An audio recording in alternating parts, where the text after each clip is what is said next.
How's it going, guys? It is Ryan here and welcome to a brand new video where we are back for another episode of our 1997 career mode, driving in the Minardi as we attempt to confront the back of the field to get a decent finish with this team, with this car being absolutely terrible. So we're here at the most famous track of them all. It is of course Spa in Belgium, and it's gorgeous weather, but you may have just seen there, 78% chance of rain.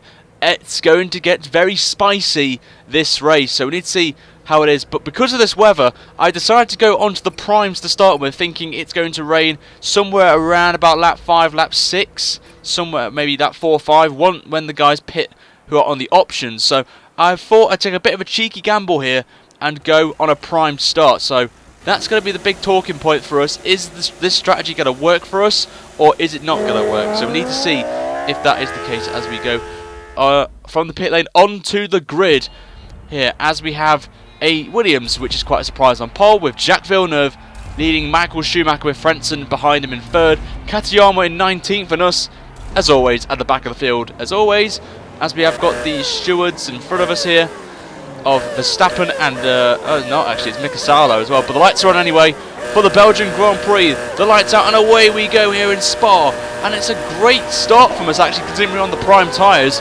As we're all over back. Katayama's had a poor start there. He's probably lose a lot of position there. Goes down to 21st place. We're going to go on the outside of our teammate here into turn 1, and we just go break through there and up to 18th place. So Katayama's actually made a better one as well. But we're going to hold it round his outside. Up towards Eau Rouge we go. We're going to be just lifted off a little bit here as we've got some cars fighting off. Katayama's going to try and fight us here round the outside of us, but just can't go anywhere with Magnussen just ahead of us here. But we're going to be now. We just made a bit of contact there with him as we're going to go down the Kemmel straight now towards the end of the first sector. We're going to brake a bit later than Magnussen, and we move up to 16th place. Larini's had a moment, it seems. He's backed off quite a lot there. His teammate, actually, Johnny Herbert's holding us up here as we go around his outside and move up to 15th place. So very chaotic start here. We're going to go down the inside of Larini as well, who had a poor exit, it seems. But we go very wide there, but we managed to get back onto the racing line nice and cleanly, and back to 14th place we go. So it's been a very good start from us here, nearly in the top 10, which is fantastic. They're just getting a run on Deniz here, but just nowhere to go into Pouon, and we stay on that. But the downforce in this car is just terrible as Larini goes past again, and we just get pushed wide there by Larini, but nothing too bad, and we bet down to 15th place. So very chaotic start then to this race in terms of positions, as I'll put the front brake bias up just to help us with a bit of braking a bit earlier for the corners and just getting the car turned in as much as possible, because as I've mentioned, this car is absolutely dog with downforce. So, but without downforce, as you can see, we've got a brilliant run on the Rini, and we move up to 14th again. So the speed of the Minardi is good, but as you can see on the next lap, it's just suddenly got darker ever so quickly. So I'm thinking the rain's going to come any time shortly, but there's been a bit of contact ahead of there. I think that was John Alesi hitting the back of Pedro Deniz there, and we take Alesi, sorry, and move up to 12th place. But we're side by side with Deniz down the straight then towards turn 1, as we're going to try and do a late break move here, and we do indeed. And Panis actually has broke really early as well. We take him as well, so 2 positions gained into turn 1, and we're into the top 10 already on lap 3. So a great start this, but as you can see, about four corners later, it is raining, and it is raining really heavily right now, sorry, as we'll be coming now through this, and it's going to be very interesting. This is, as when will the rain get hard enough for the wets, because it is getting heavy, and intermediates will most likely be the option for most of the drivers, but I'm going to attempt to stay out until the track is wet enough for the wet tyres. So it's going to be very interesting. This is, I'm not too sure if it will or not, but just very wide there, so the track is getting a bit wetter already in this last sector, as we had to brake we have to brake for Blanchimont, which is not what we wanted to do in this car. But we're going to be coming across the line to start lap 4, as Frentzen set to 59.2 and we set a 59.6, so we're only 4 tenths off Frentzen's time, but the track is getting wetter, and we're just showing that this greasy track we're quite good on our tyres, and we're just very cautious in this car. So we're already catching up to Berger now. Gerhard Berger, sorry. But as you can see, look at the weather. It's just got really heavy right now, and everyone's starting to struggle now on these. Well, they're on the options and we're on the primes, but it is just getting heavier and heavier right now. And maybe people will be considering pitting for the Inters, but it just doesn't look like for Inters at the minute in this sector particularly. There's just no puddles or any water, but everyone is actually going in the pit lane, which is interesting. So we will stay out for at least another lap and maybe consider the wet tyres, but we will, for the first time this series, I believe, we will be leading a race in the Minardi. This is the greatest moment of the series so far. In Spa, one of the Crown Jewel races, a Minardi will lead the Belgian Grand Prix from Eddie Irvine and I think that's Michael Schumacher as well. But halfway down the lap, the track is getting wetter. In this particular P1, we go very wide there, and here comes Irvine, blitzes past on those intermediate tyres and moves into the lead of the race. So it didn't really last long, the lead, but we did really struggle in this last couple of sectors. The first sector was still dry enough for the options, but here, as you can see, we're struggling for grip right now, and Frentzen gets past as well. And that's actually Ralf Schumacher ahead there. So I don't know what happened to his brother Michael at the start of the race, but we will be struggling for these tyres, and Mick Hackland's the next man to come through on those intermediates, and he makes contact with us there, losing a bit of his end plate there. I don't know why he would do that.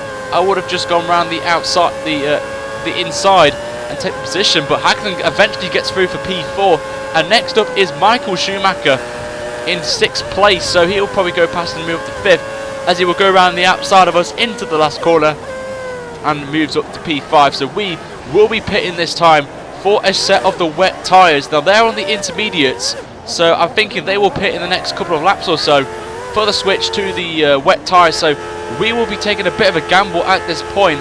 We already made a massive mistake already staying out for this long, but we are going to be on a different strategy, one less pit stop than the rest of the guys around us. So maybe a top 10 is on the cards here. That was really my goal for the race, as we go into our pit box and the guys put the wet tyres on, and it's going to be a very good stop there, 3.7. And where will this put us? It will put us, I believe, around about 15th place, or maybe even 13th place actually. So just had, actually I'll take that back, Magnussen will come through, and we are into 14th. So not really too bad from that actually. We will be struggling on this set of the wets, but just got the grip through this corner, through Eau Rouge, very beautifully, as we will get a bit of slipstream from Magnussen as Verstappen's trying to get past us. But look at the run we've got on Magnussen now with the slipstream. We're going to try and go down his inside out at the end of the camel straight, and we do so, and we're up into 13th place. So very good that from us, but just starting to struggle a bit with traction. And as you can see, Magnussen and Verstappen are getting held up by us, and not really they can do really, because the AI aren't aggressive as they are on 2015.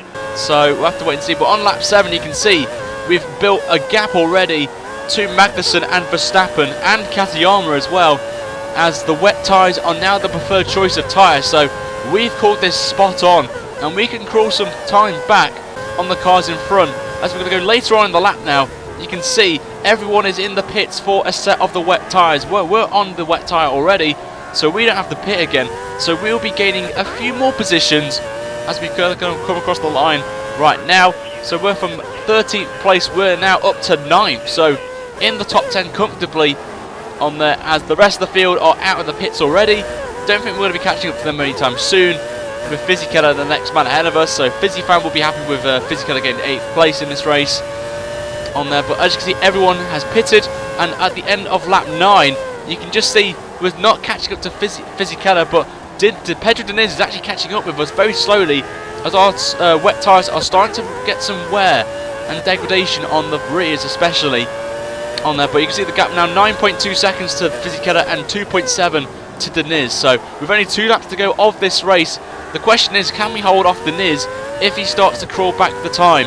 That is the question. But 9th or 10th will be brilliant for Minardi again from their strong performance out last time out. So we'll have to wait and see. We've still got plenty of time here to make any mistakes there, as we go very aggressively through Eau Rouge there, just about holding it there, as we're going down the camel straight then once again. And the answer to the question is, the Diniz is actually catching us here to 1.2 seconds, and the Fisichella is 14.5 seconds away. But Ralf Schumacher becomes the 3rd different winner of the season by putting off a brilliant drive in the Jordan to get their first win of the season ahead of the pack. But we're going to be coming into the final corner. Are we going to hold off Diniz into the last corner? That is the question in the bus stop, and we do so just about, and we pull off a great 9th place for the Minardi team. And one thing to take away from this, we led a race, which is something that we will never say in the folklores of the 1997 season in real life. But the strategy to stay out did work out for us, saving a pit stop there on there. But here are the results then, guys, with Ralf Schumacher winning the race from I believe it was actually Michael Schumacher in 2nd place, and there's confirmation the Schumachers have got a 1-2 with Eddie Irvine in 3rd place, Heinz Alfredson in the Williams is 4th, but the big loser was Jacques Villeneuve from 1st on the grid. He finished in 5th, which will have a massive impact on the Drivers' Championship, which we'll see soon. Gerhard Berger is in 6th, with Mick Häkkinen in 7th, and Giancarlo Fisichella in the other Jordan comes home in 8th place, with us in 9th, and Diniz completes the top 10 of the field of this race, with Palace in 11th and David Coulthard in the McLaren down in 12th place. So a very poor result from him, but there's the rest of the field, guys. Everyone finished the race, which is fantastic to see, and our teammate as well, Katayama, a shout out to him, putting off his best finish of the season in 15th place. So overall, Minardi have had a fantastic day here in Spa with the mixed conditions that we had, but now we need to see what the Drivers' Championship will be with the results that have happened today. Let's find out right now. And as you can see, it is all tied up at the front of the championship, with Villeneuve now tied on 69 points with Michael Schumacher, as that is going to get very spicy with a few races to go, with Heinz Alfredson in 3rd, solidifying his place with 37 points, with Eddie Irvine in 4th, 6 points back. With Ralf Schumacher's win here today, he moves up to 5th on 18, with Häkkinen in 6th with 12.